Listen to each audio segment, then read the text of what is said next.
How's it going, guys? William Fletcher here from leveledupcontractor.com, and welcome to the Leveled Up Contractor Show. Now, in today's episode, I want to talk to you about the power of a trended budget for your business and how to actually make one. So, what I have for you on the screen here today is an example of a trended budget. And guys, to summarize this in short, you have your profit and loss statement. So at the top of your profit and loss statement, you have revenue, and below that you have your cost of goods sold or your variable expenses, or the things that you have to pay out in order to build the jobs that you do. And then you have your gross profit, which is your revenue minus your cost of goods sold, or your revenue minus your variable expenses, to get you to your gross profit. And then down below you have all your overhead or fixed expenses and the things that cost you money no matter what, no matter how many jobs you do. You have all those broken down. You have your marketing expenses in there, and then at the end of your profit and loss statement you get down to a net profit number, and that is what I have in front of you here today. Now, you want to budget your profit and loss statement for the year. So when you begin to prepare for your upcoming year, you start pulling all your data, pulling all your numbers for the prior year and maybe even a couple years further back, and you start to forecast what that's going to look like for the next year.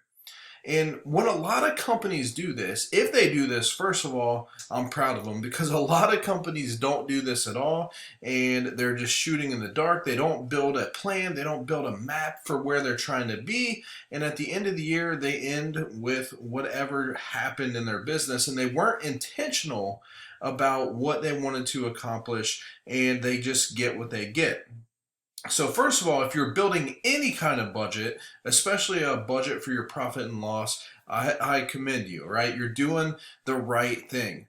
Now, take that one step further and let's build a trended budget, which is what you're looking at today. And basically, guys, what a trended budget does is it spreads it out over a period of time. So in this example, I'm using a period of 12 months. Now, some people, they break it down to a quarter level, or, this is what we're going to do the first half of the year, and this is what we're going to do the second half of the year. Some people get crazy with it, and they break it down to every week.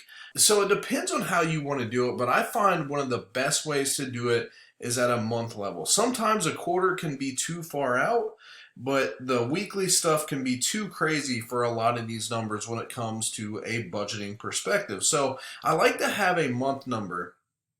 And one of the reasons I like to have a month number is that I know at the end of every single month where I need to be. So if I'm projecting that my revenue in January and February is going to be $225,000, then each one of those months I know that that's where revenue has to be, right? And my cost of goods sold should remain pretty similar across the months because they are based off a percentage of the revenue that I do. So for example, you'll see that in the month of March, I am projecting that my subcontractor expense is going to be about $61,000, right? Based off of $225,000 in revenue. However, in April, my revenue goes way up, and so does my subcontractor expense because I'm paying out more to build more jobs. So those things stay in line. However, the majority of your overhead expenses, guys, you'll see that those are things that just come out month by month, right? So I'm typically paying my staff the same amount each month. I'm paying my rent each month, and it's the same. So there's all these different things that you spread out that are just going to be, once a month I pay the same thing. For my CRM, I'm paying $3,000 a month every single month.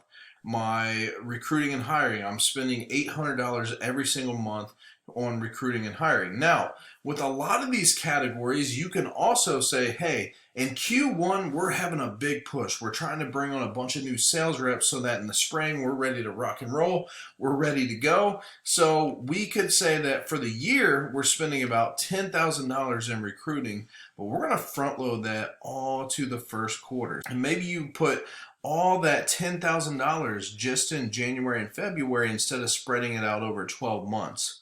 And you could really go through this and fine tune it as we look down here. Marketing's another one that you may front load, or you might have some things that, hey, this is our spring campaign. We're going to spend a lot of money on TV ads in the first part of the year to start generating some brand awareness. But then in the second half of the year, we're going to be pounding the doors. We're going to be knocking doors, doing all that kind of stuff. So we're going to be spending our marketing budget there, or whatever the case may be. You can start to build campaigns and say when those things are going to happen.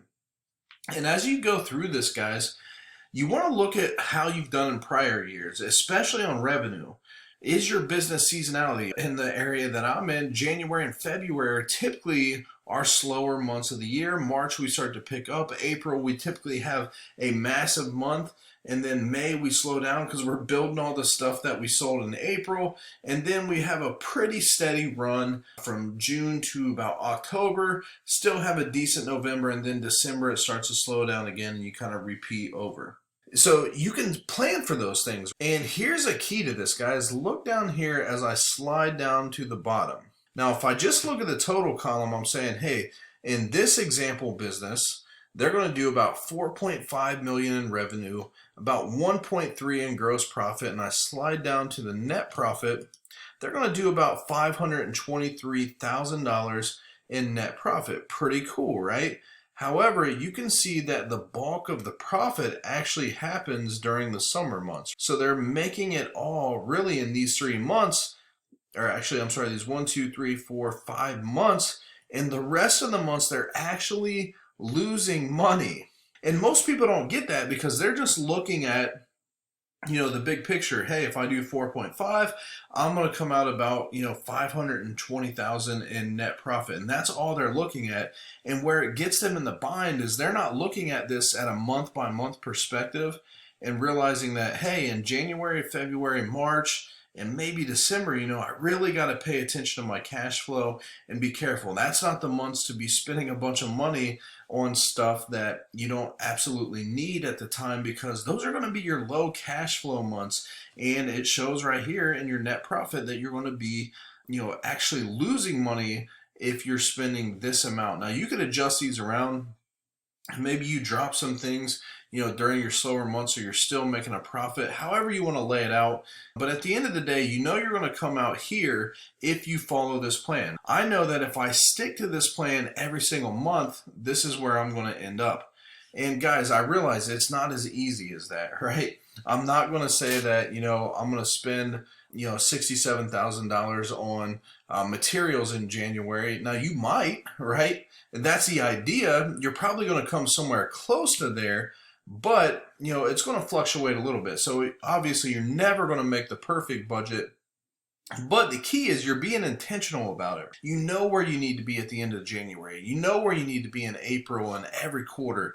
So you really can start to dial in and see where things are off and what you need to improve. And then as you start looking through this, in another video, we share our budget versus actual report, which takes your actual P&L results, compares it to your budget results, and now you can start to dive into it. So maybe you come to the end of the first quarter in March, and you're looking at this, and actually let's pull that up. So we come over here to the budget versus actual tab, and now we can start to look at this. So let's put this to March.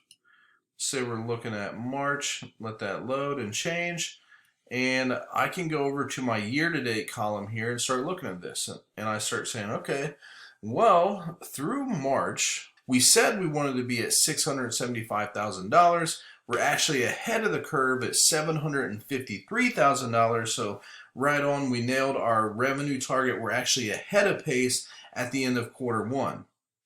And we could start going through here and looking at stuff. And with this versus budget tab, this can really help you with your expenses. And you start to look at this and go, whoa, wait a second.